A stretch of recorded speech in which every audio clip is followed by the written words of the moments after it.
श्री गणेशाय नमः। ओम नमो भगवते वासुदेवाय। माघ मास महात्म श्रृंखला में 19वां अध्याय। इस प्रकार वह पांचों कन्याएं विलाप करती हुई बहुत देर प्रतीक्षा करके अपने घर लौटी। जब घर में आई तो माताओं ने कहा कि इतना विलंब तुमने क्यों कर दिया। तब कन्याओं ने कहा कि हम किन्नरियों के साथ क्रीड़ा करती हुई सरोवर पर थी और कहने लगी कि आज हम थक गई हैं और जाकर लेट गई। वशिष्ठ जी कहते हैं कि इस प्रकार आशा को छुपाकर वह विरह की मारी पड़ गई। उन्होंने घर में आकर किसी प्रकार की क्रीड़ा नहीं की। वह रात्रि उनको एक युग के समान बीती। सूर्य नारायण के उदय होते ही वह अपने आप को जीवित मानती हुई माताओं की आज्ञा लेकर गौरी पूजन करने वह कन्याएं वहां पर जाने लगी। उसी समय ब्राह्मण भी स्नान करने के लिए सरोवर पर आया। उसके आने पर कन्याओं ने वाह वाह किया, जैसे कमलिनी प्रातःकाल सूर्योदय को देखकर कहती है। उसको देखकर उनके नेत्र खुल गए और उस ब्रह्मचारी के पास चली गई। आपस में एक दूसरे का हाथ पकड़कर चारों तरफ से उसको घेर लिया और कहने लगी कि मूर्ख, उस दिन तो तू भाग गया था, लेकिन आज नहीं भाग सकता। हम लोगों ने तुमको घेर लिया है। ऐसे वचन सुनकर बाहुपाश में बंधे हुए ब्राह्मण ने मुस्कुराकर कहा, तुमने जो कुछ कहा सो ठीक ही है, परंतु मैं अभी विद्याभ्यास और ब्रह्मचारी हूँ। गुरुकुल में मेरा विद्याभ्यास पूरा नहीं हुआ है। पंडित को चाहिए कि जिस आश्रम में रहे उसके धर्म का पालन करे। इस आश्रम में मैं विवाह करना धर्म नहीं समझता। अपने व्रत का पालन करके और गुरु की आज्ञा पाकर ही विवाह कर सकता हूँ, उससे पहले नहीं कर सकता। यह बात सुनकर वह कन्याएं इस प्रकार बोली जैसे बैसाख मास में कोयल बोलती हैं। वह कहने लगी कि धर्म से अर्थ और अर्थ से काम और काम से धर्म के फल का प्रकाश होता है। ऐसा ही पंडित लोग और शास्त्र कहते हैं। हम काम सहित धर्म की अधिकता से आपके पास आई हैं, सो आप पृथ्वी के सब भोगों को भोगिए। उस ब्राह्मण ने कहा कि तुम्हारा वचन सत्य है, किंतु मैं अपने व्रत को समाप्त करके ही विवाह कर सकता हूँ, पहले नहीं कर सकता। तब वे कन्याएं कहने लगी कि तुम मूर्ख हो। अनोखी औषधि, ब्रह्म बुद्धि, रसायन सिद्धि, अच्छे कुल की सुंदर नारियां तथा मंत्र जिस समय प्राप्त हो तब ही ग्रहण कर लेना चाहिए। कार्य को टालना अच्छा नहीं है। केवल भाग्य वाले पुरुष ही प्रेम से पूर्ण अच्छे कुल से उत्पन्न स्वयं वर चाहने वाली कन्याओं को प्राप्त होते हैं।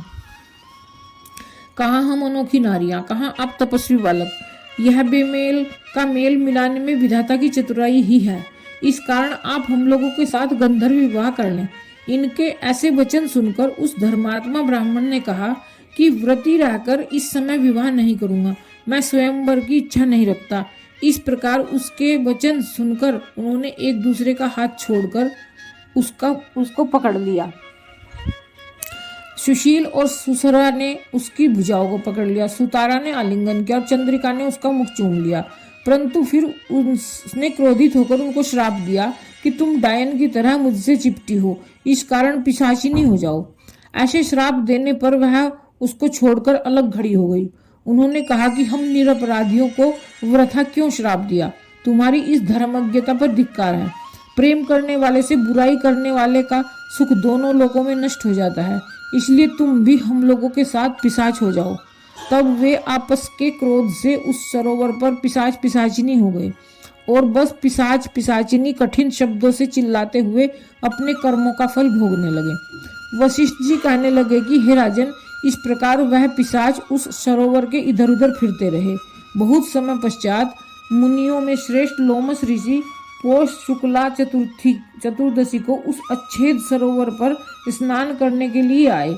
जब क्षुधा से दुखी इन पिशाचों ने उनको देखा तो उनकी हत्या करने के लिए गोल बांधकर उनको चारों तरफ से घेर लिया।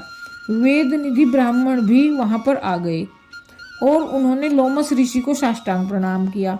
वे पिशाच ऋषि के तेज के सामने ठहर न सके और दूर जाकर खड़े हो गए। वेद निधि हाथ जोड़कर लोम ऋषि से कहने लगे कि भाग्य से ही ऋषियों के दर्शन होते हैं। फिर उन्होंने गंधर्व कन्या और अपने पुत्र का परिचय देकर सब वृतांत सुनाया और कहा कि हे मुनिवर, यह सब ही श्राप मोहित होकर आपके सम्मुख खड़े हैं। आज इन बालकों का निस्तार होगा, जैसे सूर्योदय से अंधेरे का नाश हो जाता है। वशिष्ठ जी कहने लगे कि पुत्र के दुख से दुखी हुए वेद निधि ब्राह्मण के ऐसे वचन सुनकर लोमश ऋषि के नेत्रों में जल भर आया और वेद निधि से कहने लगी कि मेरे प्रसाद से बालकों को शीघ्र समृद्धि पैदा हो और उनका धर्म कहता हूँ, जिससे इसका आपस का ज्ञान विलीन हो जाएगा। जय श्री कृष्ण। ओम नमो भगवते वासुदेवाय। इस प्रकार 19वां अध्याय समाप्त।